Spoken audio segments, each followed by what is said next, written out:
Bueno, lo que les voy a comentar es tratar de hacer un poquito de análisis comparativo de la experiencia que tuvimos durante la aplicación.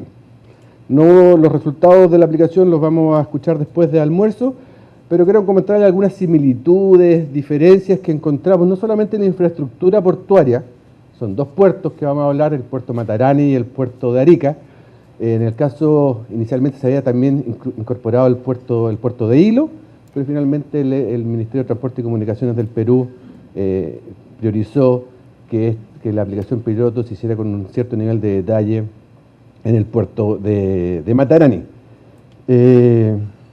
Antes de comenzar, para poder complementar tal vez las presentaciones anteriores, comentarle que lo que la metodología sobre todo busca, y para que todos entendamos, Cosiplan IRSA maneja o trabaja con una serie, además de los ejes territoriales que presentaron, con una serie de tipos de infraestructura de integración. Es un tipo de infraestructura súper heterogéneo. En esta iniciativa se hablaron de puertos marítimos, aeropuertos y carreteras. Sin embargo, hay un sinnúmero de otro tipo de infraestructura que trabaja con Cosiplan IRSA que no se fue considerada en esta aplicación piloto: pasos de frontera, centros logísticos, temas energéticos, telecomunicaciones y otros que seguramente se me van a ir. Entonces la idea es que la metodología no solamente fuera posible aplicarla a puertos, aeropuertos, que es lo que vamos a ver hoy día, sino que a cualquier tipo de esta infraestructura. Y también era una metodología que, considerando la realidad de todos los países donde están ubicados y los fenómenos naturales a los cuales están expuestos, también tenía que ser una metodología que se adaptara a los diferentes tipos de amenazas. Entonces el desafío no era mayor, no era menor que diga. Entonces era plantear una metodología que fuera posible usarla en diferentes países, en diferentes tipos de infraestructura, frente a diferentes amenazas. Entonces la metodología lo que trata es de que cualquier estudio que se pueda desarrollar en esta infraestructura siga un proceso con los pasos y fases que hablaron los precedentes, de manera que el resultado sea lo mismo y que tengamos un resultado que refleje el riesgo, no que refleje el peligro, la amenaza o que refleje la vulnerabilidad, sino que el riesgo. Es un poco el esfuerzo que el Perú está haciendo con el CENEPRED de poder establecer ciertos estándares, ciertas condiciones mínimas para que un estudio que se llame de riesgo efectivamente sea de riesgo. ¿Ya? Entonces tratamos de aplicar esta metodología en dos puertos que ustedes van a ver sus semejanzas y diferencias. El objetivo, bueno, es justamente mostrar estos resultados comparativos de la aplicación en estos dos puertos que se consideraron, y específicamente la aplicación en dos momentos clave. Uno que fue la caracterización de la infraestructura y otro que fue el definir los objetivos e indicadores de desempeño que logramos hacer eso, y los resultados de las otras fases serán presentados después de almuerzo. Entonces el contenido, primero, súper rápido y sin tratar de ilustrarlo, voy a hacer una breve descripción de estos dos puertos, ya para la gente que no los conozca. Voy a hablar con qué instituciones nos encontramos cuando fuimos a visitar los puertos o cuando estuvimos preparando la visita a los puertos y recabando la información para cuando fuéramos a cada uno de estas infraestructuras fuéramos con algún nivel de conocimiento previo. Voy a aprovechar de hablar un poco cómo el tema de la gestión del riesgo forma parte de la gobernabilidad de, digamos, el Ministerio de Obras Públicas y del Ministerio de Transporte y Comunicaciones del Perú. De qué manera esto se incorpora en algo que ya venían haciendo los ministerios. Esto no es la primera vez que por lo menos estos dos ministerios están trabajando en esta temática. Sin ser exhaustivo tampoco, voy a mencionarles algunas normas, documentos técnicos, contratos de concesión y otros documentos de algún carácter vinculante que nos lograron o que nos permitieron dilucidar cuáles son los objetivos de desempeño, cómo se espera que estas infraestructuras se comporten frente a este tipo de fenómenos, sobre todo el caso de sismo y tsunami. En base a esa normativa, después va a redundar cómo nos ayudó esa normativa a definir estos objetivos de desempeño.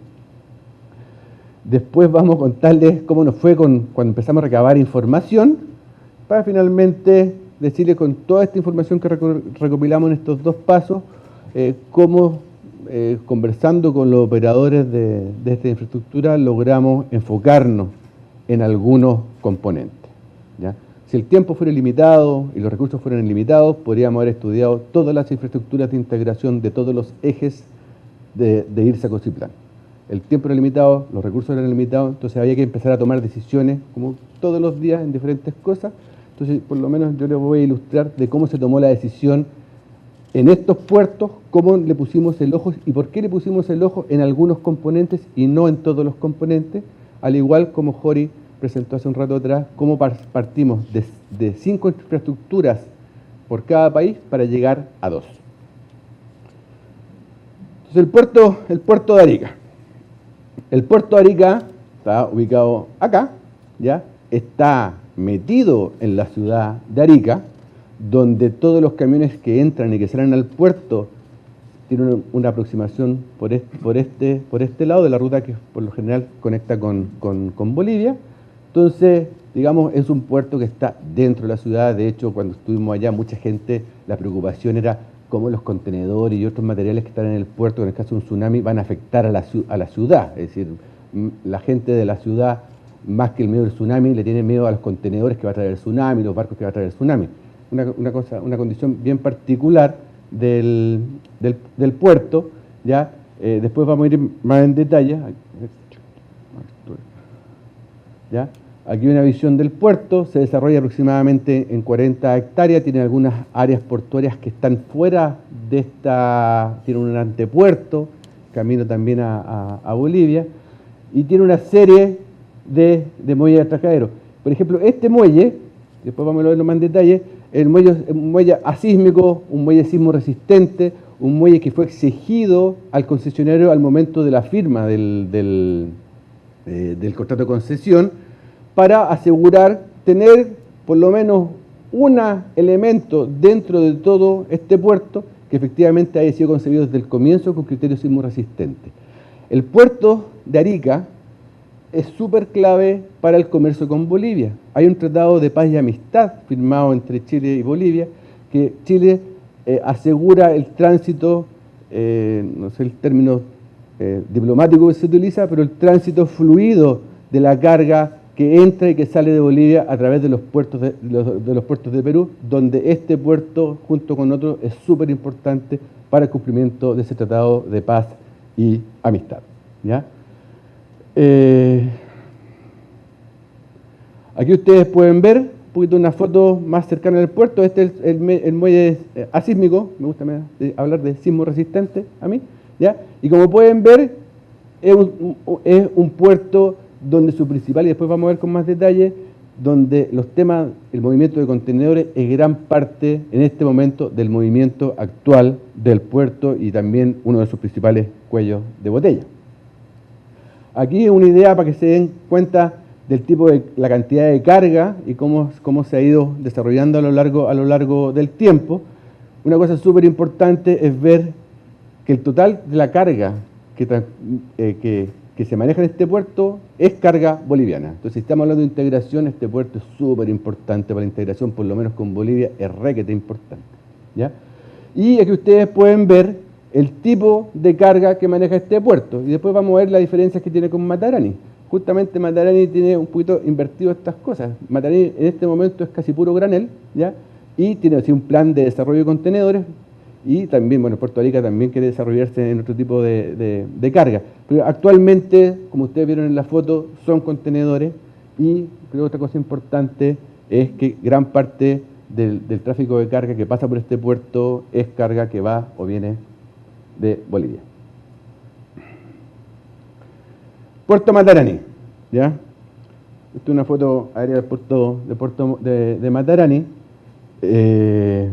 Es un puerto que, a diferencia del de Arica, no está metido dentro de la ciudad, es decir, aquí está la parte urbana, ¿ya? Pero tenemos una superficie bastante generosa y tenemos también vías de acceso distintas. Hay dos vías de acceso, una que efectivamente pasa por la ciudad, sin embargo hay otra que no necesariamente pasa por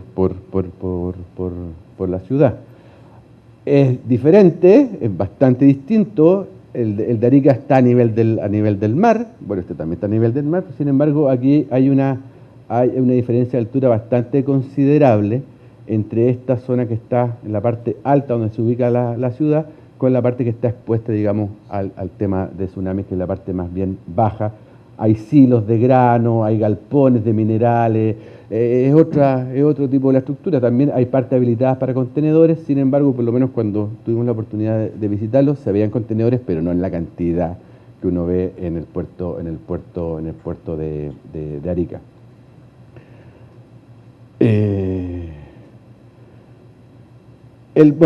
Tanto el proyecto de desarrollo de este puerto ha considerado generar o mantener nuevos atracaderos, nuevos muelles y nueva infraestructura y habilitación de una serie de otros galpones, sobre todo para el tema de minerales. Gran parte de la minería del sur del Perú sale por este puerto. Entonces hay muchísimas instalaciones específicamente para el manejo de minerales. El tipo de carga, como ustedes pueden ver, ya a nivel de porcentaje, gran parte es a granel, ya, y básicamente a granel son los minerales y algunos granos. Del porcentaje de la carga que se mueve en este puerto, por ejemplo, que viene de Bolivia, son alrededor del 10% del total de movimiento comparado con el 85% del puerto de Arica. También un puerto importante para la integración con Bolivia. Hay un poco el avance de la carga sólida a granel en estos últimos años. A esto hay que agregarle todos los otros tipos de carga que maneja el puerto, ¿ya? Después, en más detalle, en la tarde después del almuerzo van a tocar algunos de estos elementos más importantes que se estuvieron observando durante el estudio de riesgo. ¿Con qué instituciones nos topamos o trabajamos? Obtuvimos información, conversamos en cada uno de los puertos. En el caso de Chile está el Ministerio de Obras Públicas con la Dirección de Obras Portuarias, digamos que como el ente que genera las políticas, las normativas. Está la Empresa Portuaria de Arica, que se conformó en el año 98, que dentro de otras funciones tiene a cargo la operación adecuada del puerto para cumplir todos estos acuerdos que están firmados con Bolivia, además también de ser la institución que acompaña, dirige, orienta a la empresa concesionaria que es el terminal portuario de Arica, ¿ya? La concesión fue dado el año 2004 y está prevista hasta el año 34. Además, en el puerto de Arica, se me olvidó mostrarlo en la diapositiva, tal vez vale la pena que vuelva, disculpen. Este muelle, ¿ya?, es el muelle que está al servicio del Perú, también por los acuerdos de paz y amistad. Entonces, por esa sola razón, nosotros nos encontramos con una empresa peruana en un puerto chileno, en la Empresa Nacional de Puertos del Perú.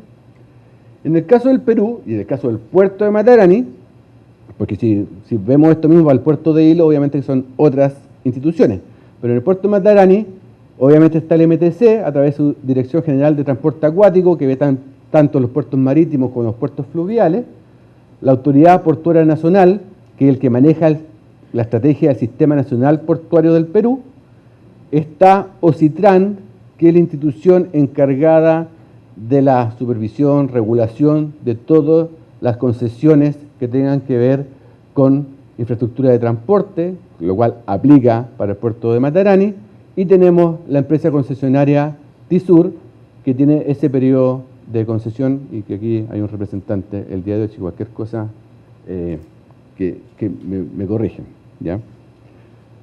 Esas son las instituciones que nos encontramos y obviamente obtuvimos de ellos diferentes tipos de información a nivel normativo, a nivel de por qué enfocarnos en estas cosas y no en otras, hasta la misma selección de los puertos que se consideraron en el caso peruano, que eran 2 puertos, en el caso chileno eran también 2 puertos inicialmente, el puerto de Arica y el puerto de Iquique. Finalmente solamente el estudio se implementa en el puerto de Arica. Hablar un poco de este desafío que propone el marco de Sendai. que es el tema de la gobernabilidad. Y el tema de la gobernabilidad y las lecciones aprendidas que ha podido construir el BID a través de un índice que en anteriores reuniones de COSIPLAN se ha compartido, que es el índice de gobernabilidad de políticas públicas en gestión de riesgo, habla de la importancia que los propios ministerios y los propios sectores e instituciones públicas y privadas se hagan cargo e incorporen dentro de su quehacer la gestión del riesgo. Entonces, la punta basal de esto es que el Sistema Nacional de Gestión de Riesgo, la Ley Nacional de Gestión de Riesgo, como se llame, asigne estos roles y estas responsabilidades a las diferentes instituciones y sectores. En el caso del Perú, tenemos, quiero partir por allá, tenemos una ley bastante reciente que se elabora a la luz y la experiencia de que fue el terremoto de Pisco el año 2007, ¿sí? ¿Ya? Y en todos esos aprendizajes se genera esta nueva ley. Y en esta nueva ley, una de las grandes contribuciones es que hace responsable a cada sector. En el caso de Perú, ya no es el INDECI el que resuelve los problemas de transporte. Tiene que ser transporte. Y si es salud, tiene que ser salud. Y si es educación, tiene que ser educación. Y de alguna manera, esta ley marco del Sistema Nacional de Gestión de Riesgo obliga y hace responsable al ministro de Transporte y Comunicaciones del quehacer de la gestión de riesgo en su sector. En el caso de Chile, tuvimos un terremoto en el año 2010, como el 2007 de usted, y todavía no tenemos una ley. Entonces, la única herramienta del Sistema Nacional de Gestión de Riesgo que uno podría rescatar, que le da cierta dirección a los ministerios, es el Plan Nacional de Protección Civil. Seguimos usando protección civil, hemos evolucionado la gestión del riesgo a nivel del marco institucional nacional de la gestión del riesgo, y ahí hace ciertas orientaciones. Pero este plan es un plan indicativo, es decir, los ministerios y las instituciones tienen la libertad y la potestad de seguirlo o no seguirlo. Siempre ha habido un afán colaborativo, afortunadamente, en Chile, ¿ya? Pero esto es el marco de la gobernabilidad nacional y cómo orienta a los sectores a hacerlo. Y creo que la situación en cada país es distinta. Y por eso es que es muy útil este índice de gobernabilidad de políticas públicas que ha desarrollado el BID para conocer no solamente cómo estoy, sino para poder conocer el país, nuestros países vecinos. Pero veamos, vamos más allá. Con estas leyes nacionales y estas directivas nacionales que hemos hecho, o que han hecho, y esto también es una búsqueda limitada, es decir, puede haber más información. Pero ¿qué es lo que encontramos nosotros? Que en el caso de Chile, por ejemplo, el año 2012, o efectivamente después del terremoto, ¿ya?, se genera dentro del Ministerio de Obras Públicas este Comité Nacional de Gestión de Desastres, y es donde yo, de alguna manera, trato de resumir alguna de las funciones. Sin embargo, desde antes existía ya una unidad de prevención y emergencia, ¿ya?, dentro del Ministerio de Obras Públicas de Chile. Y en el caso del Perú, esta nueva ley y su reglamento del Sistema Nacional de Gestión de Riesgo propone que todos los sistemas o todos los ministerios tienen que generar estos grupos de trabajo. Y el MTC, el año 2014, genera este grupo técnico de trabajo con quien algunos de ellos tuve la oportunidad de reunirnos durante este proceso de desarrollo de esta aplicación piloto, ¿ya? Estos grupos de trabajo y este comité nacional, las secretarías técnicas son las que aparecen acá. En el caso del Perú, antes de esto, todos los ministerios, ¿verdad?, tenían estas oficinas de defensa nacional, ¿ya?, que yo entiendo que las siguen teniendo, que de alguna manera están más enfocados en la respuesta. Sin embargo, esta nueva ley hace que el trabajo de ellos sea 5. Y el de 10 nunca me avisaste, el de 10. ¿No? Disculpa. Voy más rapidito. A nivel de, eso de gobernabilidad, a nivel de los marcos normativos, y volvamos a los puertos. ¿Qué dicen los marcos normativos de diseño sismo resistente de ambos países? ¿Qué dicen sobre los puertos? Primero, el Código Sismo Resistente del Perú dice, por ejemplo, que se puede utilizar esta norma en los muelles cuando resulte aplicable. Entonces ya queda como criterio del diseñador. Lo otro, sin embargo, reconoce que los puertos son edificaciones esenciales. ¿Qué significa eso? Que tienen que seguir operando después de un evento sísmico, ¿ya?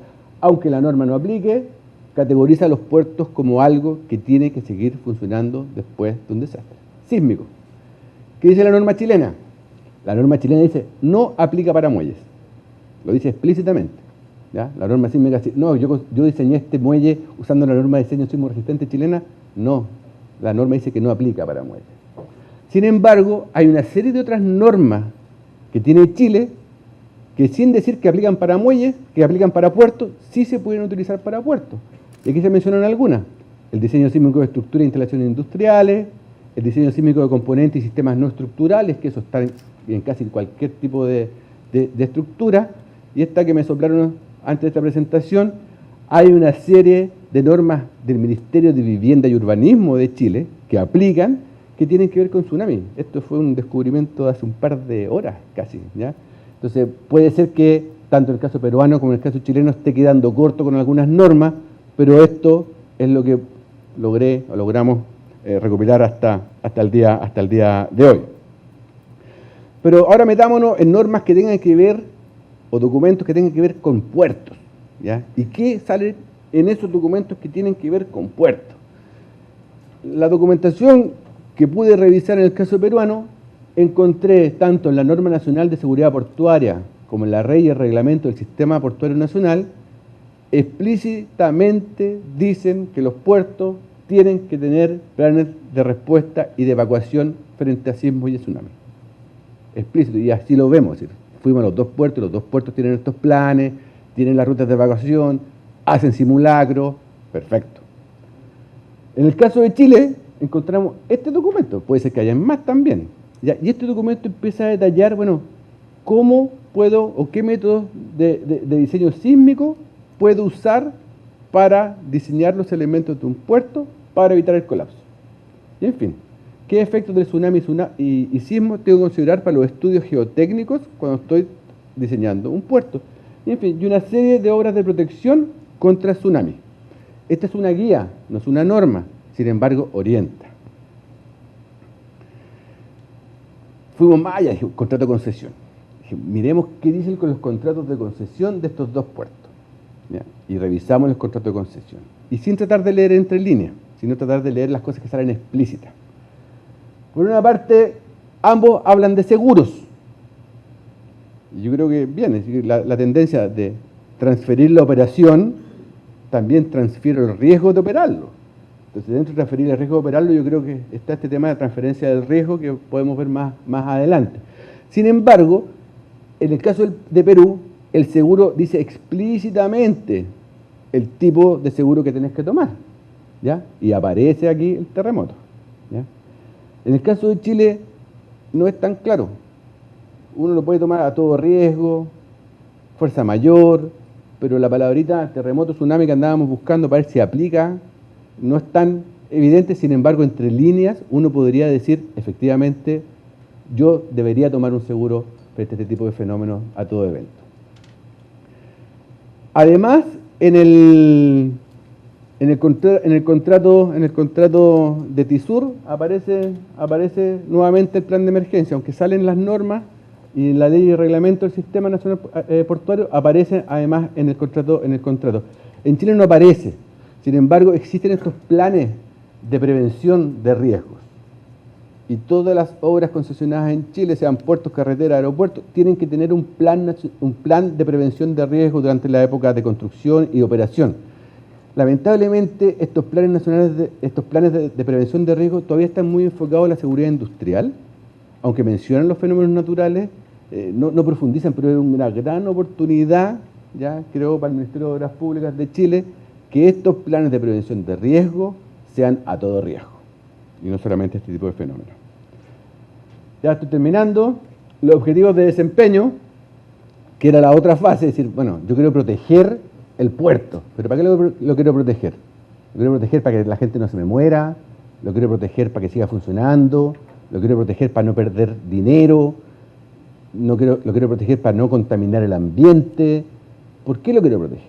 La literatura sobre este tema de los riesgos habla de estos objetivos de desempeño, que nosotros deberíamos esperar para diferentes tipos de infraestructura que cumplan diferentes objetivos de desempeño. ¿ya? Si estamos hablando de un hotel, seguramente lo más importante va a ser proteger la seguridad de la vida de las personas, porque está lleno de gente. Después está proteger la seguridad y bienestar de la comunidad y sus bienes, por ejemplo, una presa, ¿ya? Una presa que no está ocupada con personas, por ejemplo, lo que pasó en Venezuela, con el embalse El Guapo, para el desastre de Vargas, una presa de agua potable que por diferentes razones se va, hay un pueblo más abajo. Esto es lo que busca este objetivo de desempeño, que el daño en mi infraestructura produzca daño a otras personas que ni siquiera son usuarios de mi infraestructura. Lo otro, mantener la confiabilidad, es decir, mantener el funcionamiento. ¿Ya? Estas infraestructuras que aparecen en las normas de diseño sismo resistentes como indispensables, bueno, caen dentro de que siga funcionando. Reducir pérdida económica siempre es loable, ¿verdad? Y también muchas veces, y va a depender de la infraestructura, evitar el daño medioambiental. Ya un tanque reservorio de aceite o de combustible que con un sismo, con un tsunami, produce un daño ambiental, y cada día nuestros países tienen estudios de impacto ambiental, pero también medidas de mitigación para evitar Entonces, con estos objetivos de desempeño y revisando las normativas, algunas de las que le mostré, empezamos a buscar, bueno, cuáles son los objetivos de desempeño que la norma, el contrato, el reglamento, de manera vinculante, obliga o espera de esta infraestructura. Y aquí estoy mostrando los dos puertos, ¿ya? De los dos países que se consideraron, pero en naranjo está lo que es. Entonces, encontramos respaldo para decir que, claro, hay que proteger la vida de la gente dentro del terminal portuario, ¿ya? Encontramos eso. No encontramos ninguna evidencia que haya que proteger, por ejemplo, lo que hablamos de Arica, ¿ya? Que los contenedores se vayan para allá y maten personas en los contenedores, no está explícito, ¿ya? En ninguna norma que diga que el puerto se tiene que preocupar que los contenedores no maten a las personas de la ciudad. Eso no encontramos, aunque es muy loable hacerlo, pero no encontramos. Mantener la operación, sí, hay que seguir funcionando. Reducir las pérdidas económicas, también. Evitar el daño medioambiental, ahí ya no lo encontramos. No lo encontramos para todos los puertos. Pero lo que hablaba Roberto, una cosa es, ok, este es mi objetivo de desempeño, pero ¿cómo lo mido? Proteger la seguridad personal de las personas. ¿Qué significa eso? Que no quiero ningún herido, no quiero ningún muerto. ¿Qué significa? Reducir las pérdidas económicas. Quiero reducirlo a cero, quiero reducirlo hasta un monto que soy capaz de manejarlo. Entonces, la metodología propone ir un poco más allá, no solamente definir para qué quiero proteger o cómo se tiene que comportar mi infraestructura en caso de emergencia, sino también poder poner un límite en eso. Entonces, primero, las normas y los documentos vinculantes no ponen ningún límite. Dicen que hay que proteger la seguridad de las personas, pero no dice, mira, si tenéis una ocupación promedio de 2.000 personas, en caso de un sismo, lo aceptable sería que 20 resulten afectadas o lesionadas. No. Entonces le preguntamos a la gente, le preguntamos a los operadores, ¿ya? No tuvimos respuesta para todo. ¿Ya? Pero para los que tuvimos, ahí tú puedes ver, pueden estar de acuerdo o no pueden estar de acuerdo. Fue una pregunta que le hicimos a la persona que nos atendió en la operación, ¿ya? Y nos dieron esa respuesta. ¿Ya? Y hay otras personas que no nos dieron la respuesta. Entonces, para todas las que aplicaban, buscamos, ¿ya?, poder dimensionar, por ejemplo, en el puerto de Hilo. Dijimos, bueno, ¿y si viene un tsunami, qué? Mira, con que quedemos al 30% funcionando, estamos bien. Perfecto. Eso es lo que decidió el gerente general de Napu Hilo. Entonces fuimos tratando de dimensionar esto. Y esto yo creo que es algo importante que eventualmente para la integración, tal vez el nivel de riesgo aceptable de un aeropuerto internacional, ¿ya?, debería tener un nivel de riesgo aceptable, si estamos hablando de infraestructura de integración, similar, ¿ya? No puede ser, eventualmente personal, que sea el operador el que defina esto. Estos son temas de política, ¿ya? Y los temas de política los manejan los rectores de las políticas de los sectores. Entonces, un aeropuerto internacional con un movimiento de carga o de pasajeros de tanto, el riesgo aceptable en caso de vidas, tal, en caso de funcionamiento, tal, en caso de los seguros, tal. Yo creo que es un trabajo que en la medida que uno va generando estos resultados, van quedando en evidencia algunos nuevos desafíos. Información disponible para que los colegas que hicieron estudios de riesgo, ¿qué logramos conseguir en esos temas?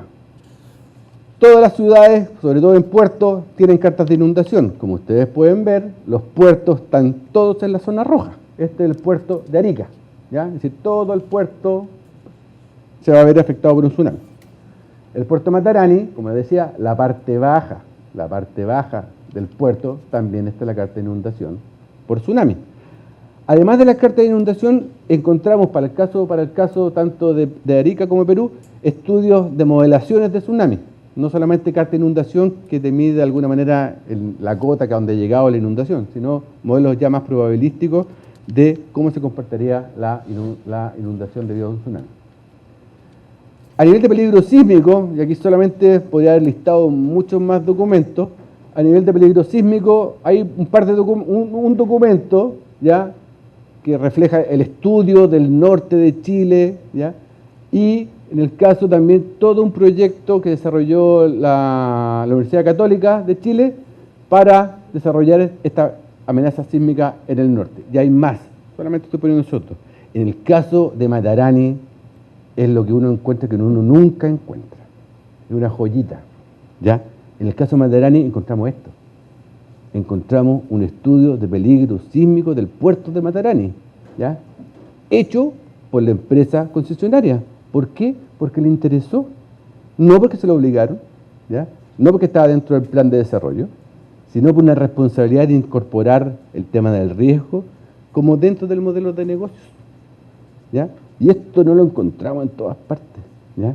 Y aquí un documento de 300 páginas que uno se puede aquí, a los que les gusta esto, ahí disfrutar de un estudio bien hecho, actualizado y con miras justamente a la construcción de este nuevo muelle que les decía, que tuvimos la oportunidad de verlo y de galpones, justamente considerando el peligro sísmico, saber dónde uno está parado.